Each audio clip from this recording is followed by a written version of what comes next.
what hit me as an outside jiu-jitsu guy, right? Super hobbyist, but as a business guy, I kept scratching my head, like, where are the really big sponsors? Where are the really big businesses in jiu-jitsu?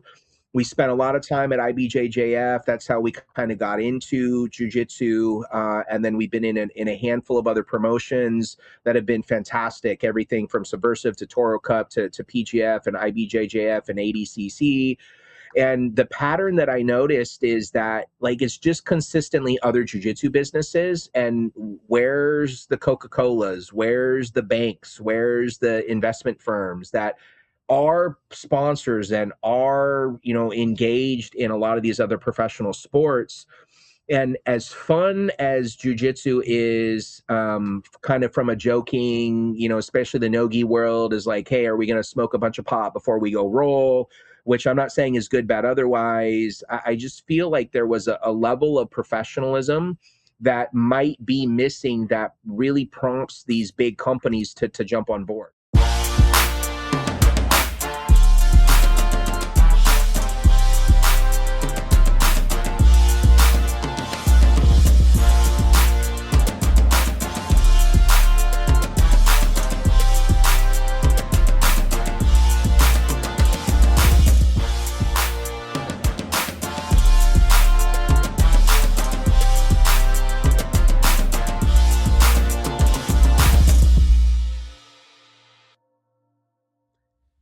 What is up, ladies and gentlemen? It is your friendly neighborhood BJJ podcaster, Raph Esparza, coming to you with another great installment of the Grappling Hour. I'm very excited for today's episode. We have some longtime friends of the show who are making this side, the Grappling Hour interview side, debut. We'll get to them in a second, but they're familiar faces if you have been following any of the work that we've done here on the show, be it through Subversive, be it through the PGF, be it through their competitive histories. The two gentlemen here are welcome members of the community and do a great job of taking care and ushering a lot of these young men and making them into grand competitors. But enough about them for a second. Hey, you're here to hear about my plugs, right? You're here to talk about my stuff. How about we talk about the fact that if you want to support this show, a few things you can be doing. First and foremost, I would love it if you head on over to patreon.com/grappling hour. But Raph, what do I get if I go to patreon.com/grappling hour? Well, for just $5 a month, you can see my interviews 30 days before anybody else. And for a few extra dollars, see extra bonus content not available anywhere else, including tape studies with the athletes where we go over their fights and their matches. And we're talking UFC fighters, PFL fighters, and all the major grapplers from all the organizations. So it's a really, really fun thing to get into their mindsets. We also do a segment called the Grappling Hour Challenge, where we put submissions on cards. An athlete pulls them at random, and they have 2 minutes to land that submission on me. And people who have done that include Chris Wojcik, William Tackett, Cody Steele, and John Combs. So yeah, I've picked some pretty good people to do that segment. Draw your own conclusions. And of course, you could see a segment called Roast Raph, where people roast my competition footage, your favorite segment, my least favorite segment. Nonetheless, you can only see that at patreon.com/grappling hour, and that is for only our premium users. Come on, literally a coffee. That's all I'm saying here, people. Additionally, if you want to support the show, get yourself some Grappling Hour merch, a hoodie, a t-shirt, a tank top. Go to raphesparza.com/merch. And I have instituted a new rule this year. If you're wearing a Grappling Hour tank top and you do steroids, we'll look the other way. That's it. That's the new rule going into 2026. Like, totally cool if you're on the gear, you're on the sauce. I don't see it. But if you're not on the sauce, or if you are on the sauce and you're not wearing a Grappling Hour t-shirt, we are calling you SADA. That is the rule this year. So just be aware of it. We will snitch on you. That is at raphesparza.com/merch. Be sure to like, comment, and subscribe wherever you're watching. And if you don't know what you want to comment on by the end of this video, I will give you a prompt to comment on. So just give you the heads up there. And last but not least, if you want to continue the discussions we have here on the show, head on over to our Discord. Well, it is time to talk about our guests. I have a lot of respect for our guests in very different and similar ways. Why don't we start with this? Kevin Lucas is a longtime friend. He has been somebody who not only has had a successful business that has helped a number of grapplers, but his new mission statement is to forge ahead a new path, being the first franchise owner in the PGF. And as he continues to do that, doing incredible things for grapplers, in addition to helping them understand better with stem cells and making sure our athletes are able to get out there through New Hope. And that is why he is part of a great list of people that are growing in the world of the PGF. And that's not alone. He's brought his good friend, a longtime friend of the show, Travis Thomas, who has emerged from a PGF athlete to now a very powerful GM who, by my money, was perhaps one of the best elements of last year's PGF, ushering and mentoring a group of young men into incredible athletes and now businessmen. So, ladies and gentlemen, please welcome Travis and Kevin to the show. Gentlemen, how are you doing today? Hey, yo. Doing well. How are you doing, Raf?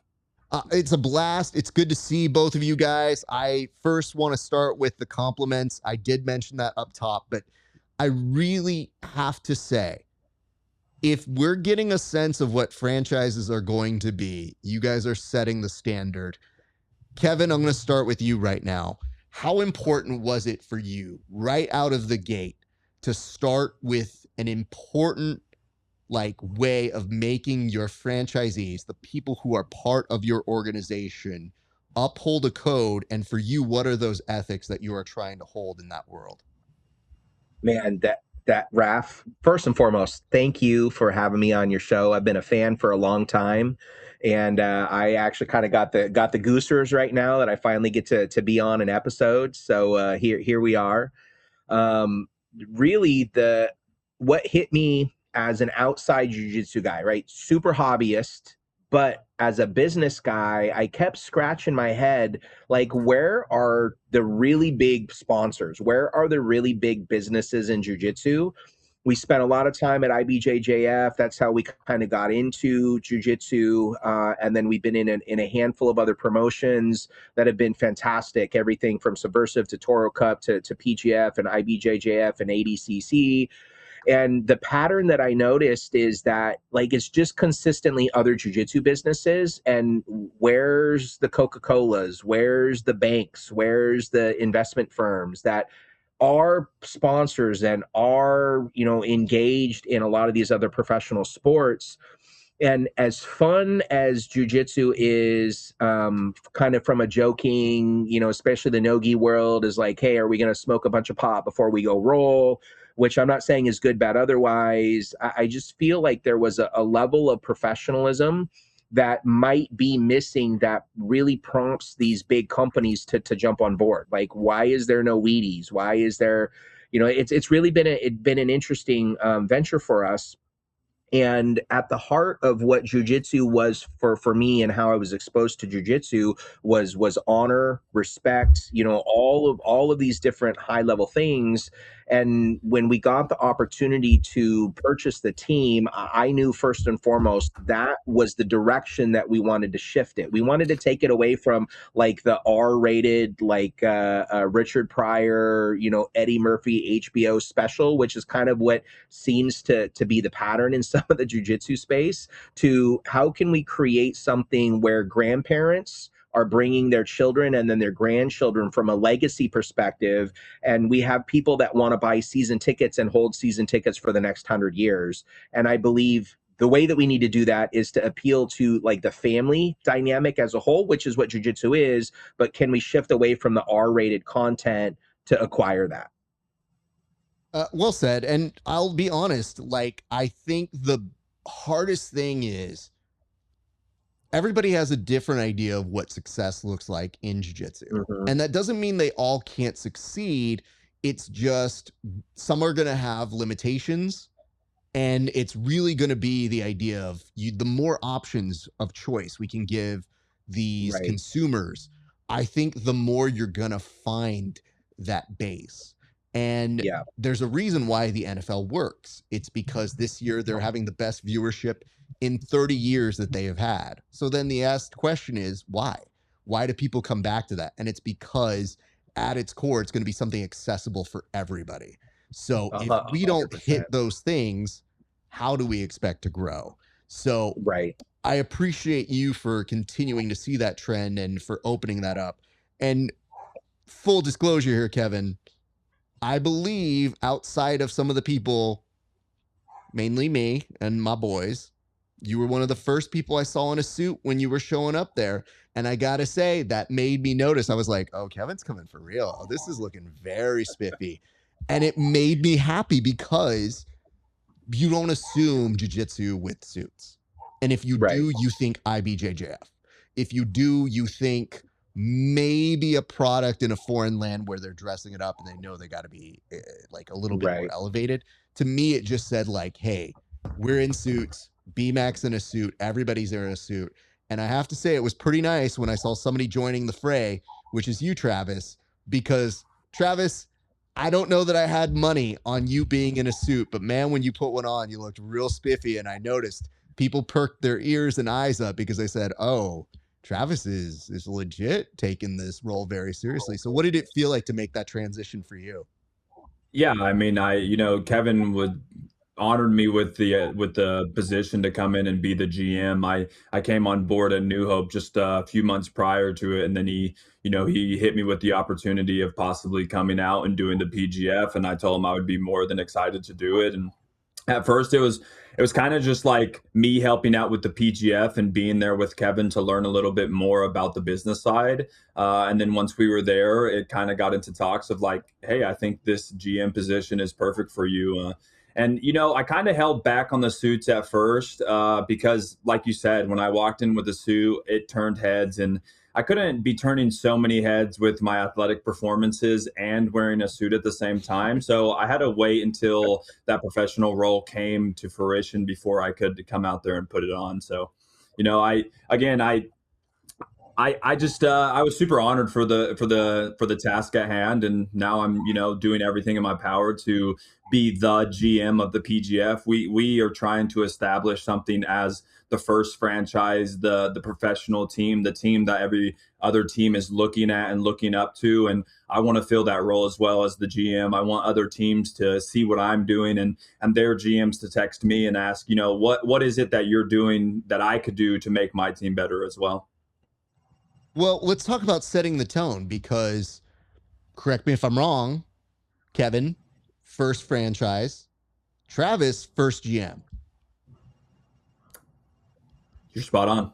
Okay, Facts. just making sure because I hear there's other GMs now. And as I hear there are new GMs, it's not that they're bad.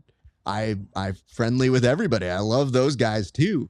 But you can't go back and be first. So even without necessarily saying it out loud, you have done an excellent job of establishing the tone and the expectations now, because I think we're going to be in an era where we're going to start seeing teams develop their own ecosystems. And as I've described it to my friends, I said, oh, we're now seeing like the Lakers or the Dallas Cowboys, like brand name recognition that you would never see anywhere else unless you go to the PGF.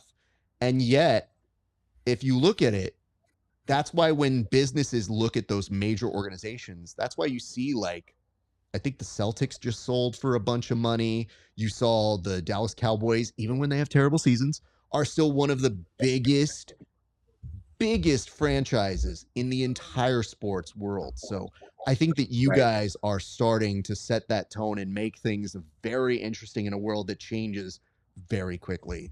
So having said that, as you hear, I guess, some of the rumors, what are you feeling about now getting to a point where there is going to be competition soon?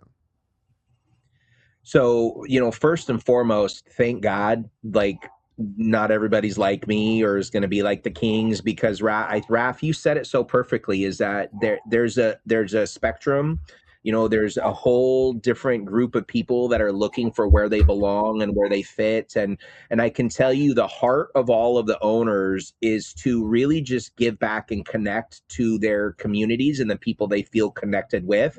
And so whether we're talking about, the Nasty Nine for the Twisters, or Lauren for the Philly Phenoms, and the new teams coming in, we're so grateful that, man, if you love the Raiders values and concepts and branding and experience, that's available. If you want something else, that's available. So we're just really grateful to be able to be part of something that I believe is just going to continue to grow over the next 50, 60, 70 years in a way that we can't even fathom.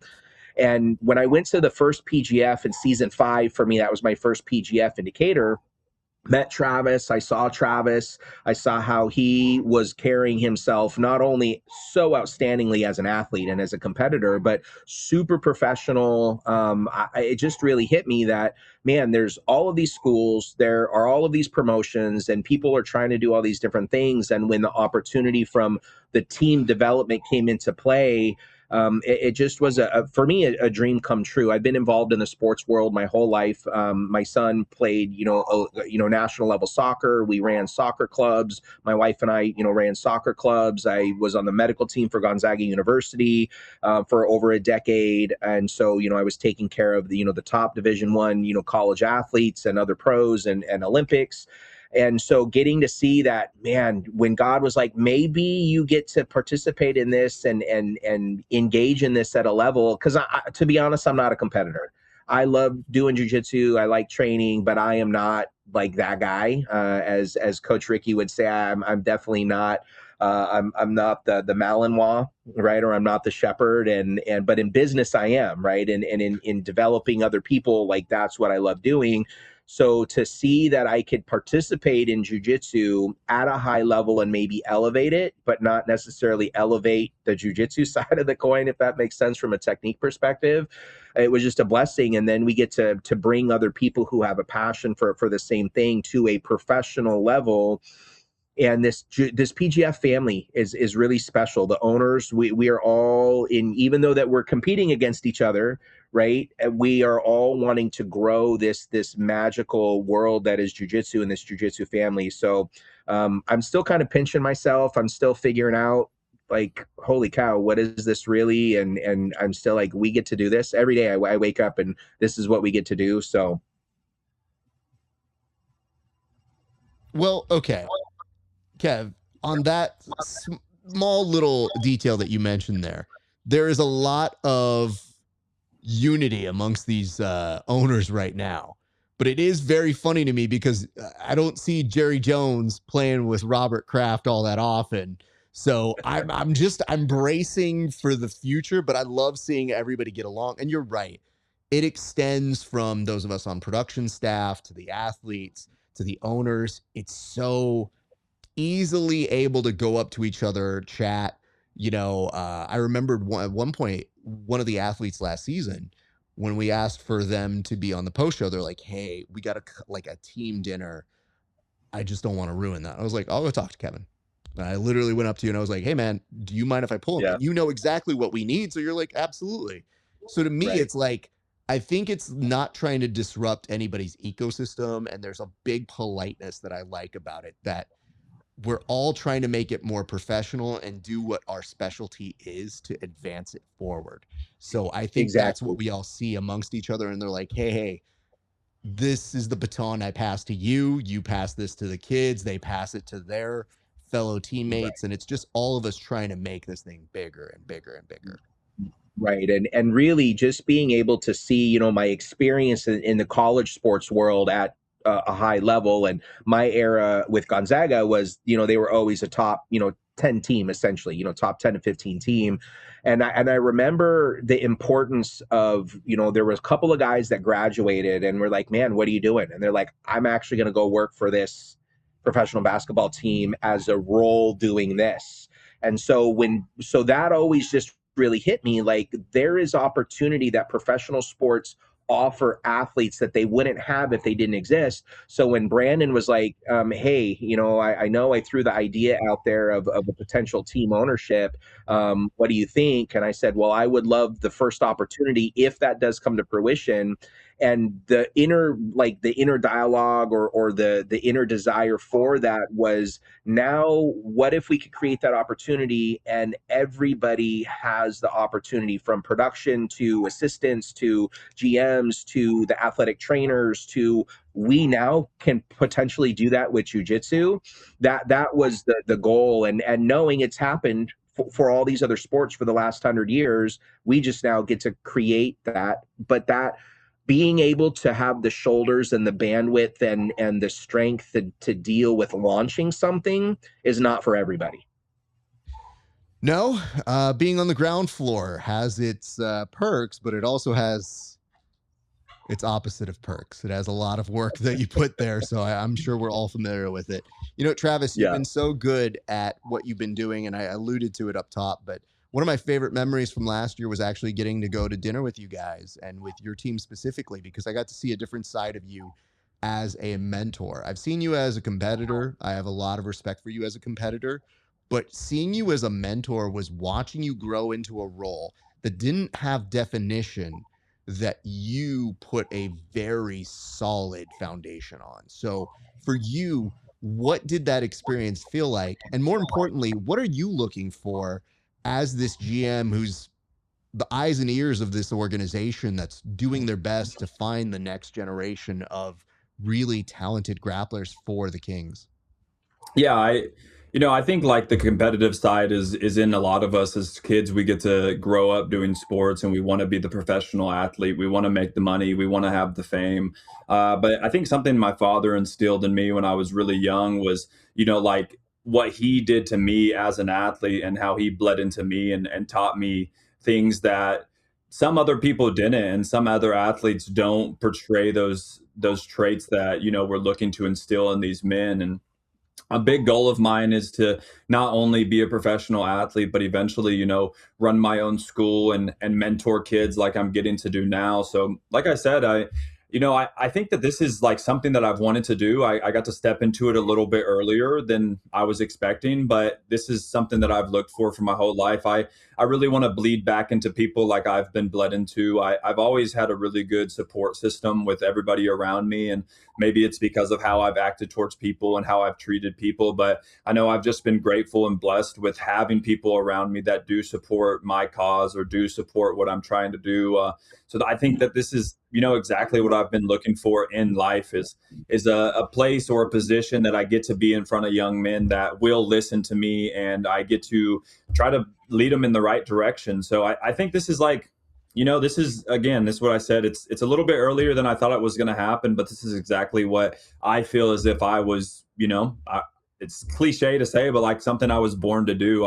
I've been told a lot that I sometimes like, I hate talking about myself, but I'm told a lot that I do feel a leadership role, and people do like to listen to me, and I portray some of these traits. And I'm just honestly super honored to be able to be in this position and get to have people look at me. And I take it super serious, because you never know what you can say and how it's going to affect somebody. And if anybody was to take anything from me, I would want it to be something positive and something that they could take and, further their career, further their life, be better men, be better athletes.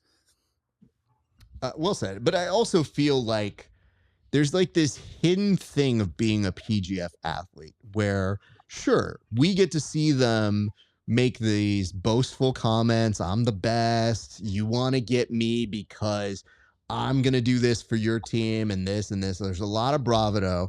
And then that's not even counting the fact that sometimes they're trying to stir up interest. They're trying to tell people like, hey, I want you to tune in this Friday. I want you to see me. I'm sorry, these Wednesdays. I want you to see me do that. And then beneath all of that, especially if it's their first time, they're nervous. And that's the part that people don't always see, is that they're just as scared once they get in this beast to go, oh, now I'm here. How does this work? How many matches do we have? And that's a lot of the stuff that we get to see behind the scenes, where you see tensions, you see them doubting themselves, you see them go through all these different things, or worse, getting injured. And what I saw with you was having a stabilizing, calm presence that could walk them through it because you've had experiences with the PGF. And that became such a huge resource for your team, especially last year when some of them were struggling. Or you have somebody like Jet, who was obviously this incredible talent, but that people were starting to be like, he's not delivering or he's not winning right now. And it's like, he's probably still going to win, guys. Like, I don't know how to tell you this. There hasn't been a match he's lost. So what are we doing here? So that was where I saw that role that you provided, which was being able to talk to them. Do you have any particular moments that you felt like last year where you really grew into the job, or like you kind of felt like, yeah, I have an ownership of this position?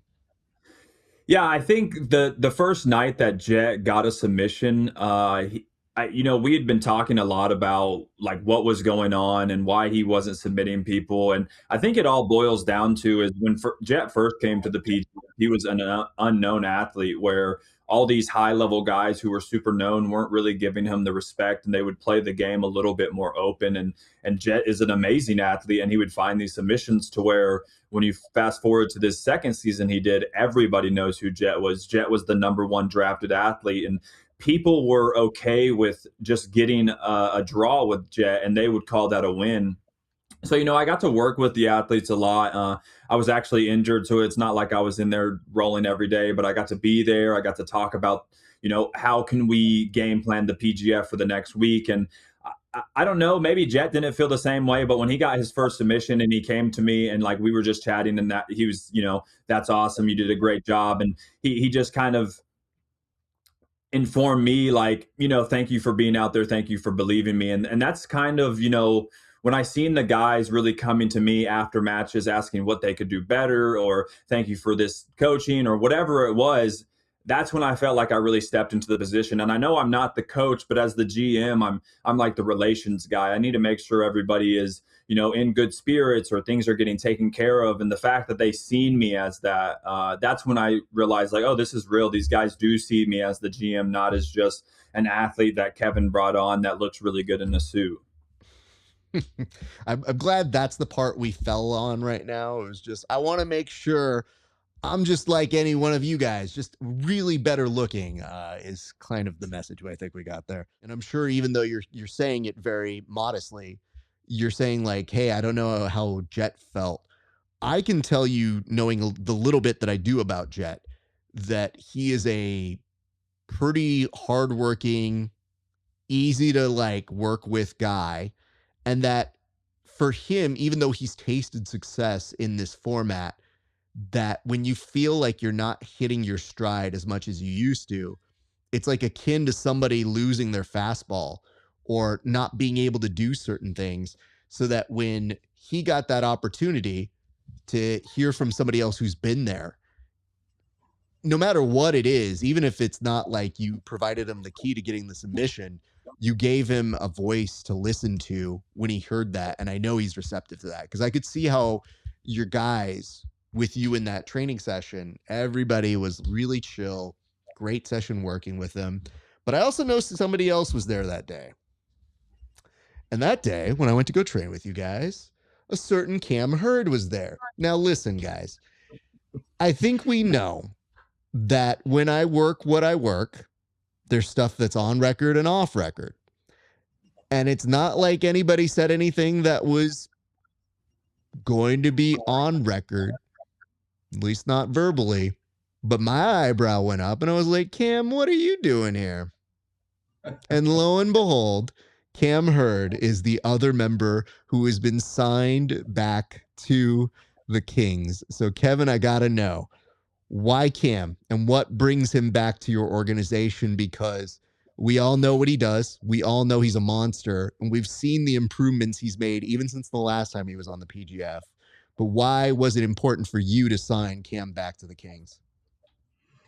Yeah, so as Coach Ricky and I were talking about, who would we potentially want for one of our protected players or one of our pre-signed players, one, there's a couple of things, right? Cam's development on the jiu-jitsu side from season 5 to today, so in like a 4-year window, in my opinion, and while I might not be outstanding at jiu-jitsu, my ability to pattern recognize and observe and understand athletes and movement and skill set development, I just have been so blown away at his technical development. I mean, it's literally like watching a movie. I think there's an opportunity for a movie about Cam at the right time.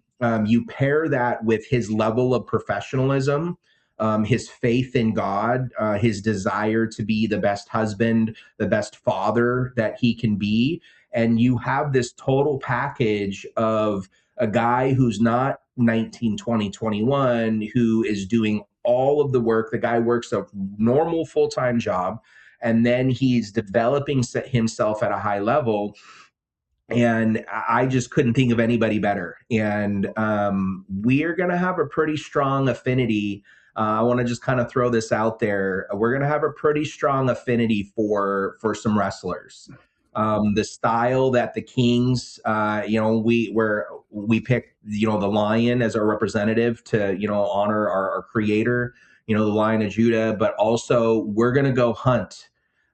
There's this era and there's this group of elite level athletes that may not have come up in the jiu-jitsu world, but are world-class grapplers and wrestlers at an insanely high level. And so bringing Cam in on board for that was just a no-brainer for us when Coach Ricky had the chance to be like, oh my gosh, yes, as well. So at Travis, and he just fits our culture. We can travel together, it just everything. It's like, is it possible to have so many yes boxes checked on one person in one column? Cam Hurd. Let's just say Cam Hurd. I feel that. And you mentioned his faith, and I know how important that is to him. And I did tell him, we just did an interview a couple days ago, and I just said, like, you observe that with him, that is an important element, and that's something that overlaps with you guys. It overlaps with Jet. So that is kind of one of the things that I have seen shape the culture thus far in addition to the other things. But what I did notice from Cam is that there seemed to be this little bit of a chip in terms of he had been referred to, and rightfully so, as a stopper. And what I think what happened was, in the time since he was last on the PGF, I think that really dug at him and made him dig deeper. And then the reps on reps that he put were, I'm not going to be that anymore. I'm going to be an even more aggressive, which is already hilarious to say, but I'm going to seek this out even more to be an offensive machine. And what I saw with him testing himself at every ADCC Open and even at trials was just, I'm not going to be the same grappler when I come back to this next season of the PGF.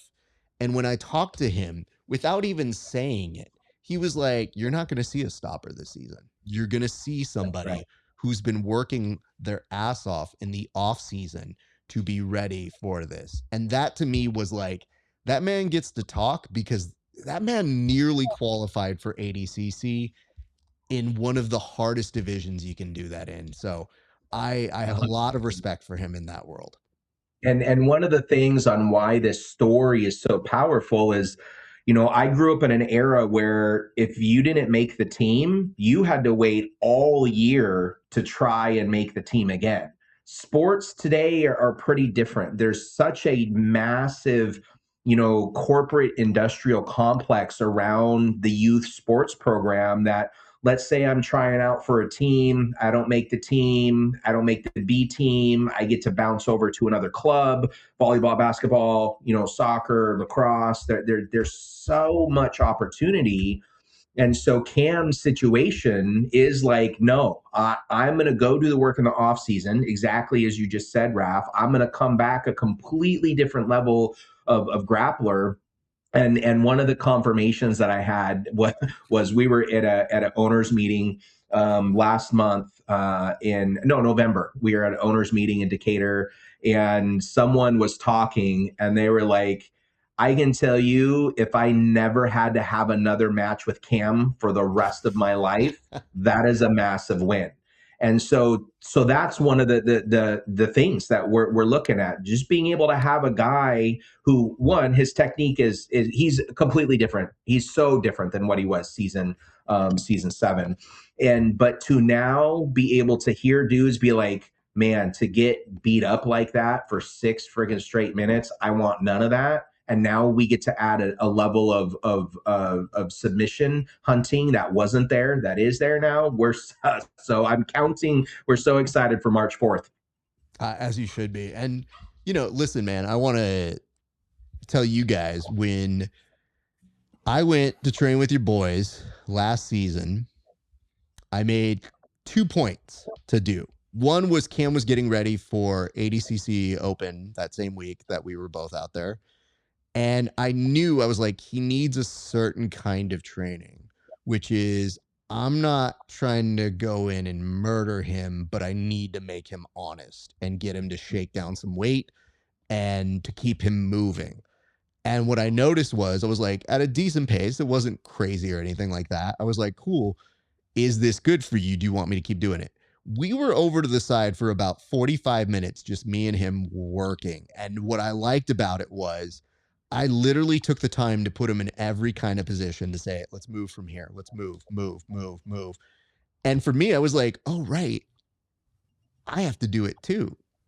Like, I'm not just coaching this time. I got to move with him. So here I was when, Travis was like, do you want to go get food with us? I was like, I damn near lost 10 pounds. So yeah, I need to put some food back in me, man.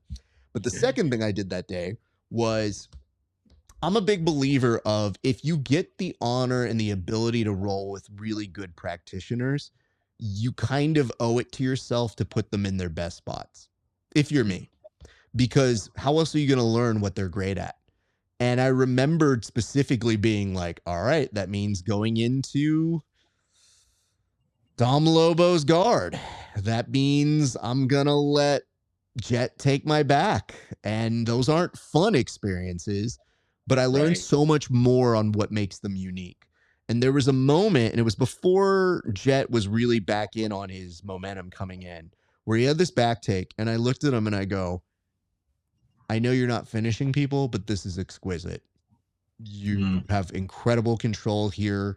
It's hard for me to move, and I'm pretty good at escaping in these bad positions. And wouldn't you know it, after that, he started winning. So I guess what I'm saying is I really contributed a lot here.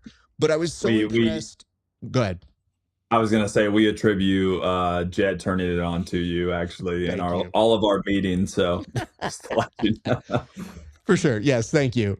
Thank you for entertaining that. I love the fact, though, that when I saw the way they conducted themselves, it's one look into the many days that they got together, but it told me a lot about a member who was going to come back into the Kings fold, the current members at that time of the Kings, and then watching Travis run that practice and seeing like, okay, if this is where they're starting off now, I can only imagine where they're going in the next year. So because people don't have my eyes and ears, and I don't say everything that I saw there, what can you guys tell us we can expect in the 2026 year from this team that you are going to assemble as you start piecing together going into the draft, and as you mentioned, for that March 4th date? Trav, I'll let you go first. Yeah, so last season I was able to talk with all the athletes. I called every athlete on the roster before we went to the draft, and I had a list of questions. And again, this is the first time that Kevin has bought a PGF Jiu Jitsu team, so this is new for all of us, and this is the first time that I've ever been a leadership role in basically anything. I've had jobs where I've managed people, but this is a little bit different when you're managing athletes. So we had a core of 5 questions that I was asking these guys, and we were looking for a profile type. Everybody who does the PGF now, especially since we're on to like further seasons, is gonna be good. We're not really looking at the seasons where like season 1 through probably 5. my first seasons where we had a little bit more like still the dunkables, is what Brandon would call them. But now we're getting into where everybody's good. So we're looking for a profile, and we built our team off this profile, and we really did get to draft pretty much everybody we were looking for.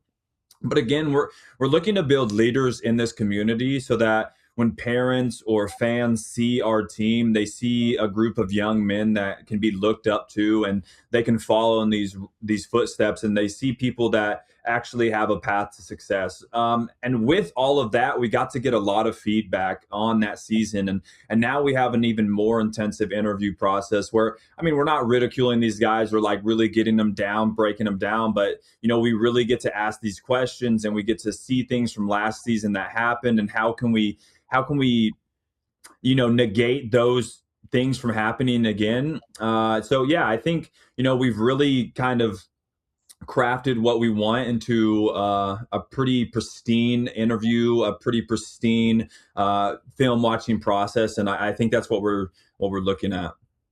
I have to tell you, before I come to your answer here, Kevin, how refreshing it is that as I'm organizing these interviews and I'm talking with these guys who are qualifying or who are coming back, it is so refreshing to hear them tell me, oh, hey, I got this slot here because I got to talk with another organization on if I'm going to be drafted by them. And I was like, what?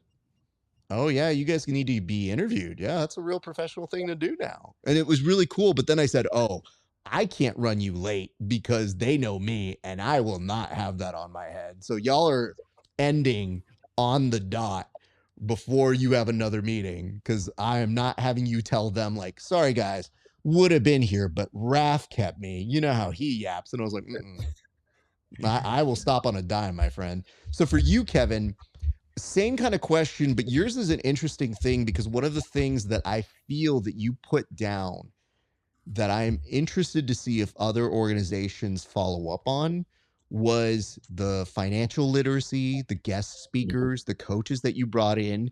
It established a tone that I legitimately thought, I'm like, how do you, if you're coming out of the blue, start to compete with this? Because by and large, if I'm somebody who's on the available rosters, I'm looking at like the Kings set you up pretty well for success.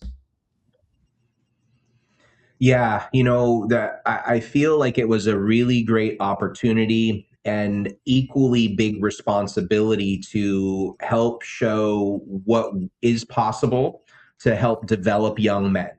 This is going to sound a little crazy, but up until about 6 or 7, maybe even 7, 8 years ago, the about 90% of our clientele in our private practice were females. I spent the majority of my entire career working with women, predominantly, outside of some of the sports team stuff that we did.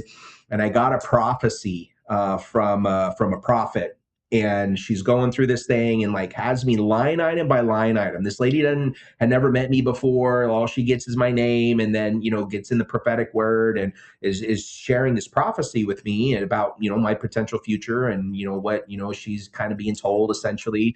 And then she gets to this part where she's like, you are going to be making a shift and you're going to be mentoring men and young men and adults in particular. And I'm just like, okay, like you're a quack, right? This is not true. And then like literally within 2 or 3 months, like we explode into the jiu-jitsu scene. And so I take this very seriously because I believe young men, especially in Western cultures in America, are being attacked at a very, very high level right now. And I believe this opportunity to have this team to help lead young men so they can be kings on the mat and off the mat. And you look at where our culture is struggling, and jujitsu is giving us this opportunity to have a place for warriors, both men and women, but this opportunity for warriors to have a home. We all believe in this mission of what if they could earn a living, and then once that era is done or that chapter is done, what if the things that we were able to teach them during that time, they could carry forward into the next chapter, other businesses, within their relationships, with becoming a parent, with you being a great husband, being a great son, and a community leader. And so, yes, we want to win, but more importantly, I believe as we carry that ideology and those principles and those standards into play, that will be the foundation, and other teams are going to want to follow suit, because what we're going to see on the other end of that is, okay, now we got a Travis Thomas that was an athlete and now gets to lead these young men through example. And so that really is my heart. And if we're not getting help financially, if we're not getting help to learn how to manage our emotions and be in good relationships, you could be the best winner on the planet, but if you're a POS in life, and to be honest, in the fight world, how often do we see someone winning in the ring or on the mats, and then they're out there beating people up, on their off time, and or lost in drugs and alcohol in their off time, and are committing suicide in their off time because they don't feel like they have a place. So for me, I look at this whole thing as legacy and generational building and leadership for people and families. And that's, people are like, man, that dude's so serious and he's not a lot of fun. And Travis spent 6 weeks with me, like, in person. I am pretty fun, in the right environments and with the right people, but I take my role very seriously in what I want to help these young men accomplish and develop in the community. What I also like pointing out here is that I think it's important for people as they get these opportunities to understand we only know what roles we need right now because they're the roles we need to fulfill right now. But if you look at any major organization, look at how many people are hired by that organization. You're Right. just starting right now. And so I feel like those who heed those lessons that are being told or given these opportunities, and they really listen closely, when those new opportunities come up, they will be the next Travis Thomas for those supporting roles in the company. And that, look how good you guys have been to re-sign the people who were good to you and to your team. So if you see those as values, it's like a no-brainer to me in terms of, oh, okay, pay attention, everybody, because look at how they're treating their people. And then look at how these next steps, when we start to branch out and it becomes an even bigger and bigger franchise with more opportunities, that you want to be there. And so when you're putting together like financial literacy, I was like, man, I've had some great opportunities in my time. I can think on my hand the amount of times anybody who's ever hired you for a job, a service, or anything went that extra mile to say, I think it's important you educate yourself so that you can take care of yourself. They just hire you usually for a service. Yours was, you're part of a team, which means sometimes you're like a commodity. So I could treat you like a commodity if I want, but I'm treating you like a person to better educate yourself and make better things. So I noticed that right away, and I thought that was great. Yeah, thank you. And that was, I mean, my experience working with professional level athletes. Like, the one of the biggest frustrations was we were a piece of meat. Like, man, if I missed one thing and I wasn't producing at this one specific level, it's just on to the next guy, because there's so many guys trying to get in the NFL or the NBA or whatever of the organizations, and they were frustrated by that. And so when this gift was given and this opportunity was presented to us, we've just been taking in, like, man, what could make it better? And I'm not saying that those organizations don't try to do a good job for their people. They do, for sure, but it's also, they're pretty big mega businesses, and the NFL, a lot of people say not for long, right? For a reason. And so when we saw, well, man, what if we could add these other elements into this, and we could create a family environment and atmosphere, and the jiu-jitsu family really is a very significant term. And then, when we had the opportunity to then bring in our coaching staff, for our team now moving forward, Ricky was the assistant coach, Ricky and Pedro, for season 7, for that heck of a year that we had. And then when Ricky when Ricky had reached out and said there was some interest in still wanting to engage with the PGF. This man believes in the PGF as much as we all do, and I can't wait for him to continue to get to share that story when it's the right time. And then Ricky's bringing in one of his longtime good friends, Mr. Todd Prass. We just have this unbelievable group who want to just lead young men so they can move it into the next generation. And Raph, you said a really powerful thing. I mean, we have things planned for this coming year, for next year, that when we could be like, hey, we're running this event, or we have these camps, or we would love, you as a king to come and help, even though that maybe you're not on this season, but come and help with these programs that we're going to be running and we have online. I think it's going to blow some people away seeing what we already have cooking in the books moving forward. And again, generational content. So Travis Thomas. That's a pretty good place to end a sentence, actually. Yeah, even if we did hear it there, Travis. So I think we may have a slight blip in that. Let's bring him in as one of the leaders. Opportunity to have him compete again, and I would love to see that because Travis is one of my most favorite dudes to watch roll. And yeah, I don't know. I could go on and on, so I won't keep droning on. But man, I just pinch myself every day.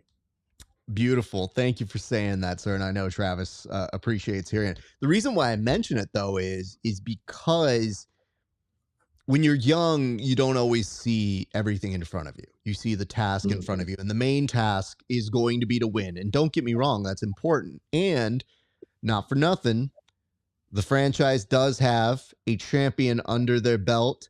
And I think that is worth noting. So that is a pretty good thing. But when you get this team together, it's team building to win and get out there and do big things. But it's also, if you carry yourself a certain way, more opportunities will come. And you guys watch all. And it's when those opportunities are available, you don't know until you know. So I think it's a good thing to remind these young kids, like, hey, there's more than what you see at the surface level here. So conduct yourself as professionals the entire time. Literally the first word in the organization should set the tone and tell you that. But you mentioned also these other opportunities. You guys already produced your first tournament experience for a qualifier, but this time you're doing another one. And now it's getting a little dicey because we're starting to run out of spots. So this should be very important. There's another qualifier happening in Vegas on the 24th of January. But before that, you guys are also doing a kids tournament. How did you get involved in doing the kids program? Because I see this wonderful clip of the last time you guys ran a big seminar last year for these kids, and it looked amazing. Yeah, it was super fun. I'll talk and let Travis talk. And really it was the Twisters did a phenomenal job collabing and running a kids program as part of their tournament. So I just want to hats off to those guys for getting the first one in and done for the organization. And I've spent my entire life working with children, particularly special needs children, and then higher level athletes. And so as soon as I knew we were able to bring the Kings into fruition, really one of the biggest pieces for this from a business structure perspective, there's two parts. One, the development, leadership, faith, those kinds of things. But if you look at every high level professional organization, especially out of country, all of these soccer programs have been running internal development programs for many, many, many, many, many years, right? And so the US essentially uses like high school into college as their feeder programs, but a lot of rest of the world, they have these outstanding high level feeder programs that are not necessarily connected to the school systems. And so we've always known we've wanted that as a core dynamic. And this was just our first opportunity to start putting that into play. And so we're really excited. I just really, truly, like, everywhere I go, kids want to hang out and spend time. And I don't know if it's because I'm starting to look like Santa Claus a little bit, who knows? But really, truly, I had a kid when I was still a kid. And I had my first son when I was in high school. Like my then girlfriend, now wife, of almost 30 years, she got pregnant the middle of my junior year of high school. Chris was born between the summer of my junior and my senior year, and I had a baby my senior year. And but I was coaching soccer at a young age, 15, 16, and so this opportunity to just continue to create room for kids to develop and thrive, but especially as warriors, man, I'm so on fire for that. So the Kings Kids tournament, the Little Kings tournament was just something we wanted to for sure add on. And then there's some spectacular stuff that we got coming for rest of the year moving forward too. Trav? Yeah, whenever we did the season, we were looking for, like you had mentioned a little bit ago, things that we could instill into the kid or into our athletes, which was, financial help, leadership help.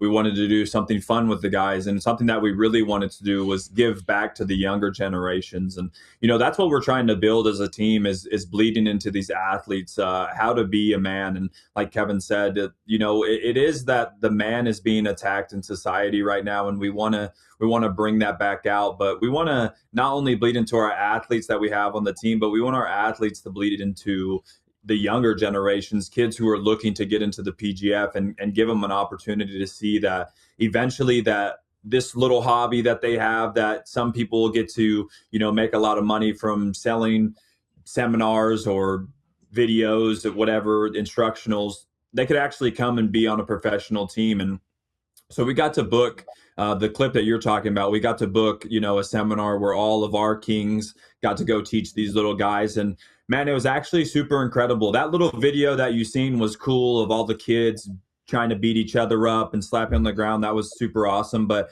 I think before that, you don't get to see how awesome it was that these kids were just googly eyed by these professional athletes that were coming to help them, and how awesome our team did helping these kids out.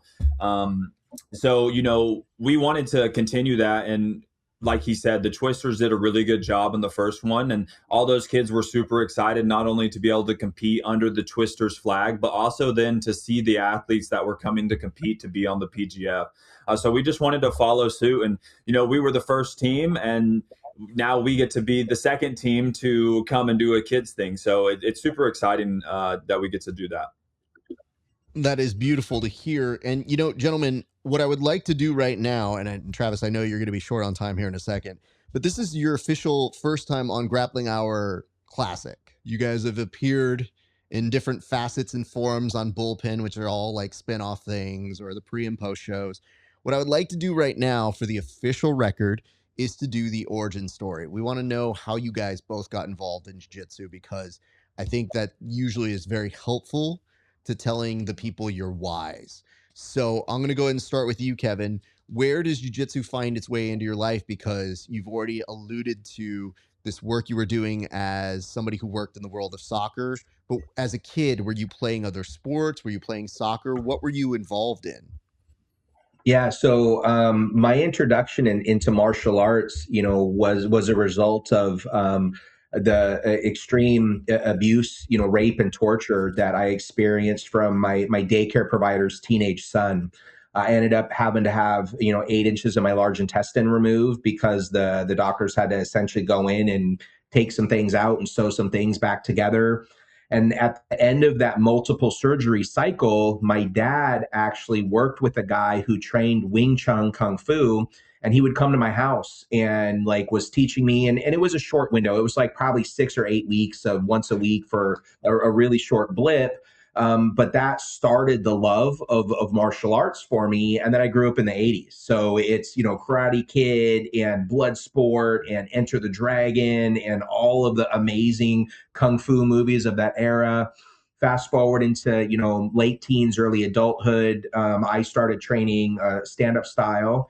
And then I was in a position where I was getting ready to test for my instructor black belt. I was training twice a day, teaching in the competition team. And then, days of our dojo happened. Our instructor of our school was sleeping with the students. The school crumbled apart, and I didn't have a place. And my brother who's a multiple time double gold at all the IBJJF majors through all of the belts. Is was training. He was a purple belt at the time, and he's like, "Hey, are you gonna finally come do jujitsu?" And I'm like, "Nah." Like all the it's gay and all the stuff that all the jokes, all the things that get said about jujitsu. And he's like, "Just come down. Like just come try it." And so I go down. And then I got choked out like 10 different ways by a 145, pound female purple belt. And there was nothing I could do about it. And that's what started, my entry into jujitsu. And then I've had some ups and downs. I got my first stripe on my white belt, and the celebration at that academy at the time was everybody a higher rank than you gets to do some kind of a throw or takedown, which is fine. I'm not untrained. And we get to the purple belts, and this big giant 300-pound monster of a dude came up and blew my knee out in that process. So I was like, oh my gosh, like now what do I do? And so I took a bit of a break from jujitsu because I was like, man, this is what jujitsu is. And fast forward, now I'm been under the tutelage of some of the best professors on the planet, having our stem cell company. We get to help a lot of guys who then, kind of take me under their wing. Travis, for you, how much were you aware of Kevin's own story for this stuff? Yeah, actually, during season 5, I had met Kevin and I didn't know anything about the story. He seemed like a really awesome dude who was really interested in jujitsu. And from my point of view, it kind of seemed weird that this guy who owned a stem cell company was like so involved in a jujitsu community. I didn't know he trained at the time. But something that you had mentioned earlier is when Brandon told me about the PGF, he said, "Hey, take this and think about it more than just a jujitsu competition. Come out here, yes, try to win, do your best in jujitsu, but we're trying to make this a professional sport, and this is your chance to show people who you really are and become bigger than just jujitsu." And man, I took that super serious. I did a really good job of the team I was on. I always talked about them. I always showed their logo. And Kevin being a sponsor, I wanted to make sure that I was serious. Like I wanted him to know that I was serious about this, and in any capacity that he wanted to work with athletes, I would be a good fit. And shortly after, I was able to receive stem cell therapy through New Hope Regeneration, and me and Kevin became friends, and I got to hear Kevin's story. And yeah, dude, it's really what drawn me more to Kevin. We had a lot of, like a lot of more interactions here and there, and we became friends. And yeah, I just thought, that's the reason I work with Kevin now for New Hope and for the Kings. This was a staple in our relationship that, just really drove me to be a part of the team. Well, Kevin, I'm glad we got you back, but there's a qualifying question here. We did lose some of that. I'll try to get it back here. And I'm glad that I'm able to put this quick interruption in, which is I wasn't fully aware of this part of your story, but you had more than enough reasons to not be involved in jiu-jitsu. Like, if you really look at your martial arts history, having an instructor who gets caught like that, and that's a turnoff for so many people. And then when you have something as simple, which is supposed to be a ritual, that's supposed to be a fun thing that blows out your knee, like these are understandable enough reasons for somebody to not come back ever to our sport or to martial arts. For you, though, what was the appeal of coming back? To be honest, the family community that is jujitsu. I cannot express, and I travel the world. I do business at a high level in a lot of different fields. And what I've come to understand in the last, 5 years that I've been obsessed with developing and helping elevate the jujitsu community is that, with the exception of finding a really good church, which is very hard to do, there is nothing else on the planet that is doing for communities and individuals and families the way that jujitsu is doing it. And I just, like, I have God bumps, as I say that every time I say it.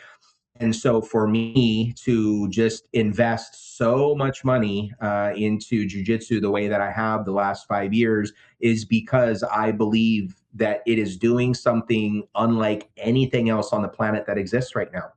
And so on the stem cell side, like every time I can help a professor, continue to teach, they get to continue to help the next generation. Every time I get to help, Joe or Sally, help their injury get better and they get to go to training that night, their teammates or their partners aren't missing out on that important relationship. And it really truly is, getting to meet people like you and Brandon and, the subversive guys and the guys who run Toro Cup. It's a family that is unreal, and that's why I'm all the way in.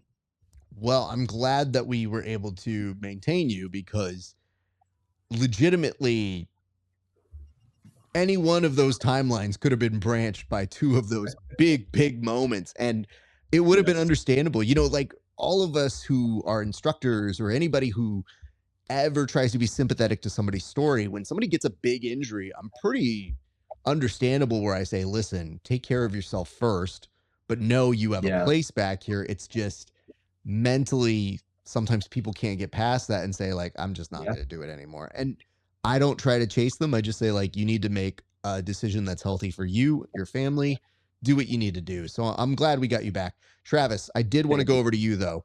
Where does sports find its way for you? And then by proxy, where does jujitsu find its way for you? Yeah, so if you ask my mother, she will let you know that as a child, I was a hellion. Not as like I wasn't always trying to get in trouble, but if you ever meet me, I'm super active. I always want to be doing something. I usually can't shut the hell up. So at a super young age of 4, my mother put me into baseball, where my dad was actually my coach, and I played baseball all the way up into 11th grade. I got into football around 8th grade. And then I played a little bit of college and a little bit of arena football. To After arena football, I just kind of gave up. Arena football had a lot of politics. College football had a lot of school, and I didn't like either of those things. And I just started working. I did 1 year of wrestling in high school, but I went to a really, really small high school that didn't have a wrestling team. So it was just me. I only made it to about 4 meets. I got invited to sectionals, and we didn't do paperwork. So I got disqualified for whatever reason. And I kind of just hung up my athletic tape. I would go and play some pickup football, some pickup basketball. I always enjoyed sports, but I just kind of was like, I guess that's not my path. And I started working at Target Distribution Center. I got it into pipe fitting and welding, and I was about to move out to Texas and try to get to work on an oil rig or some pipelines.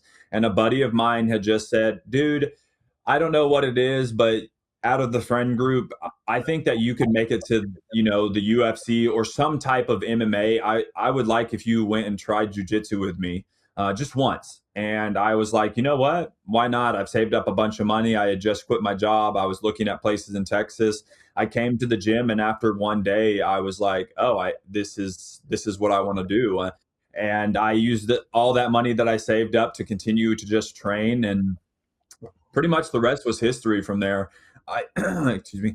I started training jiu-jitsu in February of 2021, and after 6 months of jiu-jitsu, I took my first MMA fight.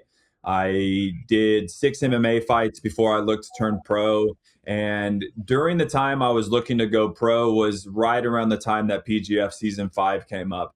I've had probably 13, 14 people sign contracts and pull out, and it's not that I won't ever go back to pro MMA, but man, it was just really heartbreaking. I would go through a camp, get done with the camp, and then they would say no. And Brandon had told me, hey, look, if you want to make some money, I could promise you you'll make more money doing the PGF than you'll do your first fight. I got drafted for $1,350, which was more than anybody was looking to pay me. I've got sponsorships. I got to meet Kevin and create this awesome friendship. Now I have a job working for the PGF, working for the Las Vegas Kings. Yeah, and that's my jiu-jitsu story in a fast little recap.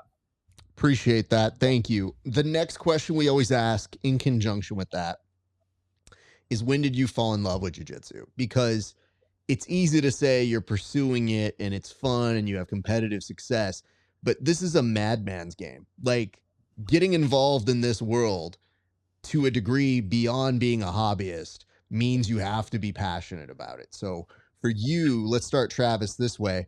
When did you know you actually fell in love with the sport?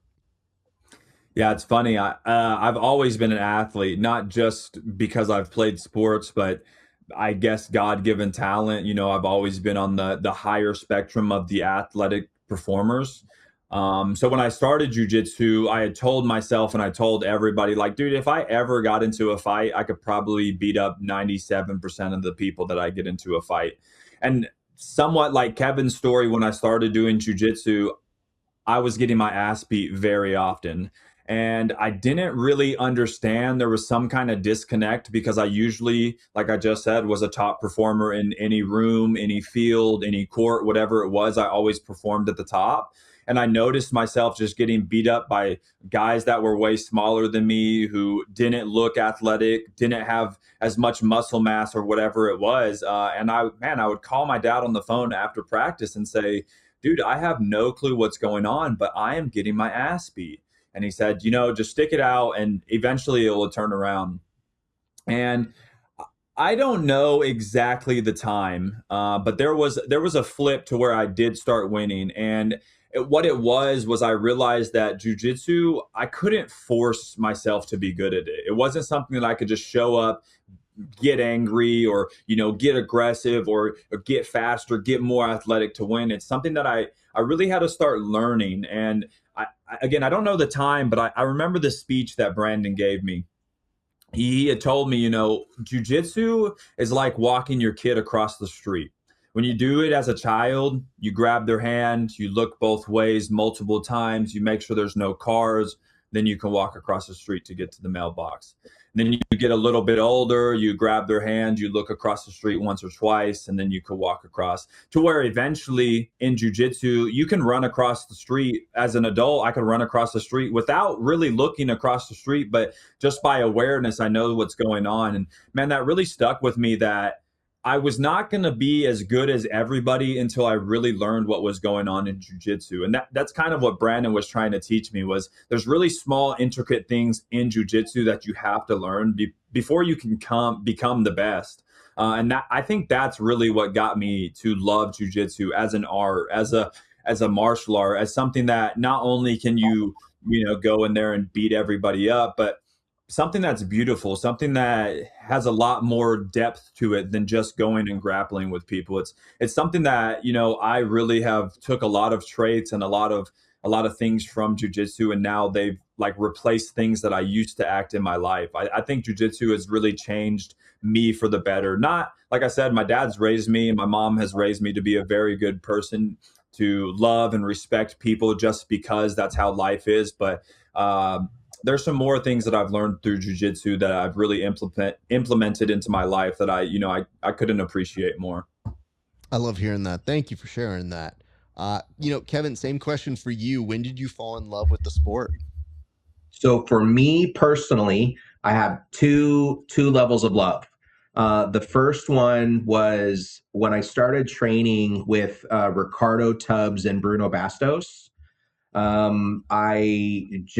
They changed my perception of what jujitsu could be, right? My first experience was not really all that awesome. So I stepped away and kind of come back and was struggling with, and I travel all the time. I didn't have a really good home gym where I live, because I live in a small beach community and there really wasn't anything around for the most part that was close. And so when I had the opportunity to train with Ricardo Tubbs and Bruno Bastos, and then there's been a massive re-falling in love with me personally for jiu-jitsu, getting to work with Ricky Lundell. There's just a level of understanding, a level of refinement and development in jiu-jitsu at a spiritual level, with jiu-jitsu at the most insane high level that I've ever encountered or come across. And so those are my two loves, personally, two love stories. Meeting Brandon and seeing what Brandon and Keelan were working on creating, I saw what was possible on the growth side of things. But my personal love story are Ricardo, Bruno, and then And my brother Jamie is just taking me under his wing as in an amazing way. Sometimes it's still like he's such a high level, great competitor. And I don't live in Washington anymore, so I don't get as the time with him the way that I have with some of these other people. But those are my love stories.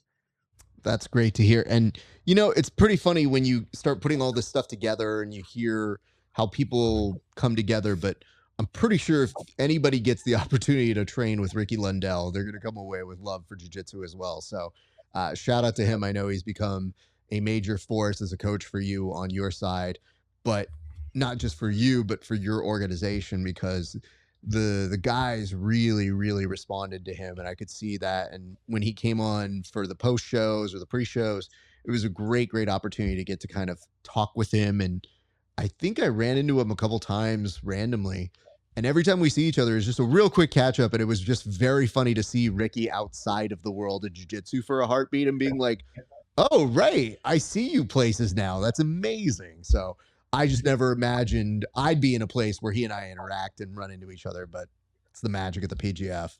Yeah. Gentlemen, I would love to do this real quick before we start to finish. I just wanted to give you guys an opportunity to go ahead and tell people some reminders. You know, normally this is the part where we tell people thank your sponsors. Kevin, you are a sponsor, so you know you thanking yourself doesn't sound like the most effective of time.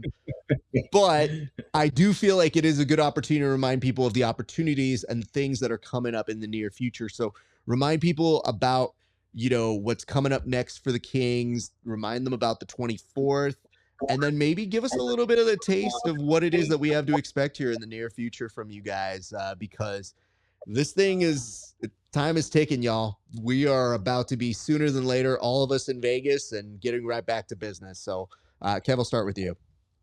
Yeah, so the last qualifier of the season, so the Philly Phenoms have a qualifier up in the Northeast on the 17th, and then we're closing up the qualifying opportunity on January 24th in Vegas.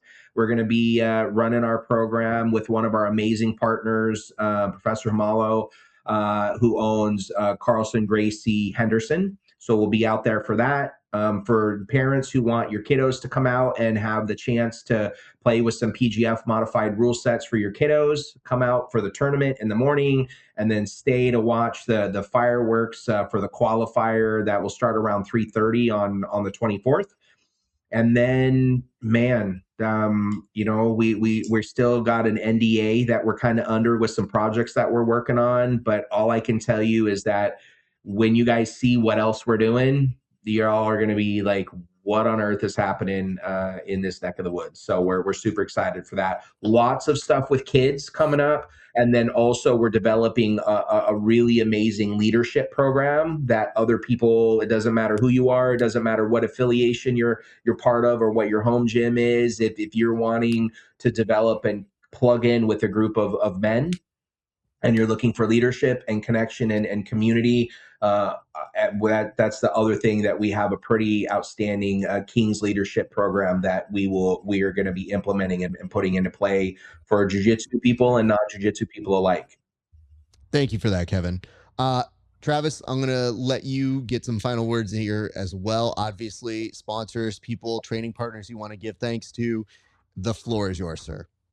Yeah, I want to give a huge shout out to Kevin, not just the Las Vegas Kings, but New Hope Regeneration. I actually get to work with New Hope Regeneration, and you know they've been a huge part of jiu-jitsu, PGF, Subversive, Toro Cup, you name it, they've been a part of it. So if you're looking to stay on the mats longer and fight the good fight, look into New Hope Regeneration. I also want to give a huge shout out to my parents. My dad's always instilled really good values into me.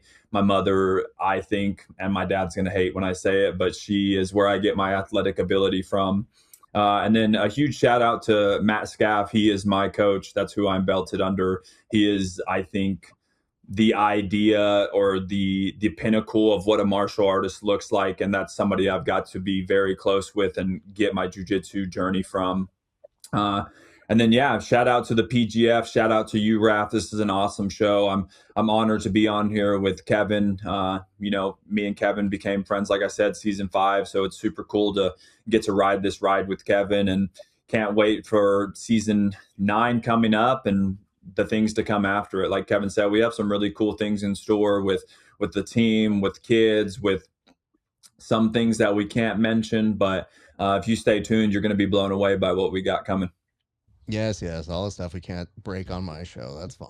Oh no, it's perfectly fine to not break news on my show.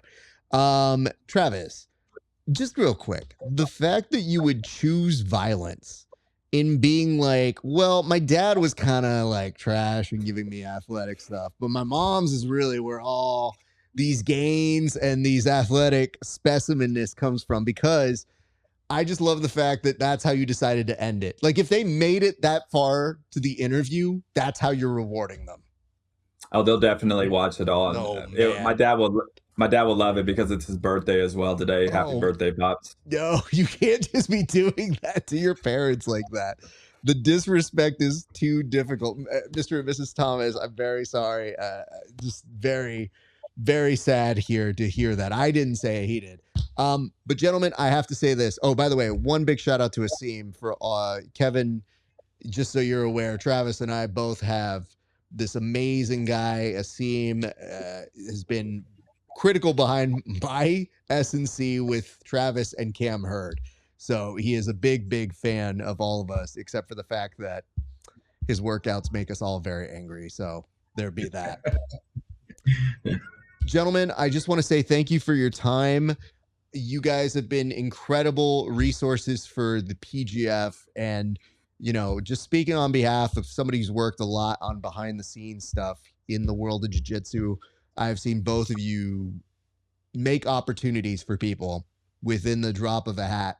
And that makes me so happy whenever I see a grappler get a chance to figure it out. It's not just saying, hey, here's an opportunity for no reason. It's just they want their shot and let it be what it's going to be. And you guys have given that to so many grapplers. So we are deeply indebted to both of you guys. So thank you so much for that. We really, really appreciate it.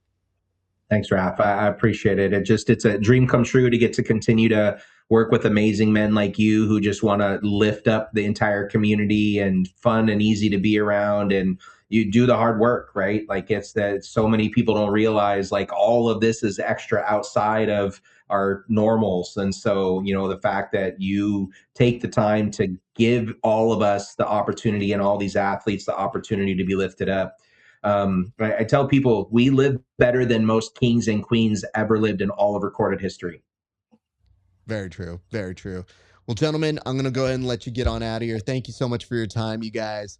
And I look forward to a very competitive season 9. Let the chips fall where they may. And some people may have heard this interview and been like, Raph, it sounds like you're pretty hard in for the Kings. I'm like, pretty nice to everybody. So we'll see. But I wish you guys continued success. Awesome. Thanks, brother. Thank you. All right, friends, that's going to do it for us here at the Grappling Hour. Before you go, a few quick reminders. First and foremost, if you liked this show, I would love it if you like, comment, and subscribe. Now, I told you at the very beginning that I would give you a prompt, and I feel like the real prompt on this one is, what is the best thing your team has ever done for you outside of the world of jiu-jitsu? So we were just talking about how the Kings gave financial literacy. I'm wondering if there's ever been a gym or an instructor that's done something kind of kind for you outside of the scope of teaching you a move or like paying for your fees or an entry at a gym competition or something like that. I'm looking for something where they expanded your mind or took you somewhere and did something. For example, for me, one of my gyms, they actually came to one of my comedy shows. So they booked out like 10 seats. And it was really cool. They got to see the hosting stuff that I do outside of the world of jiu-jitsu. I thought that was a really nice gesture from the group. And it's always stayed with me. So that's just one example. I'm sure a lot of you guys have really close friends and family that you've made over the years. So let me know in the comment section. It's a nice way of also giving them a shout out too without having to try. So there be that. Okay, so that's part 1. Part 2. If you want to see these interviews 30 days before anybody else, head on over to patreon.com/grappling hour. $5 a month. You see my interviews 30 days before everybody else. And for a few extra dollars, here's the real pitch. Just literally supporting independent productions.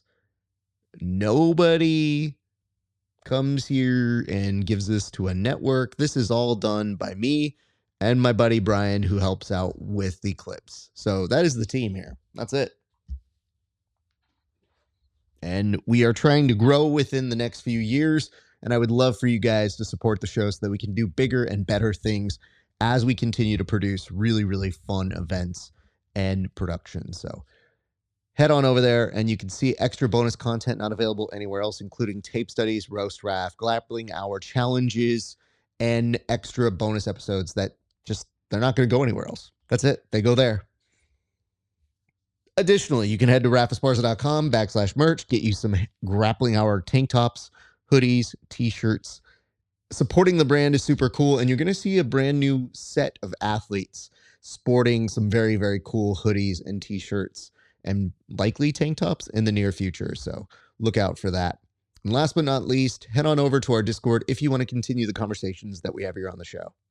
Ladies and gents, that's going to do it for us here at the Grappling Hour. My thanks to you for watching and tuning in. You know, it's worth saying every single time because it's true. It's been a great day for grappling. We'll see you back on the mats.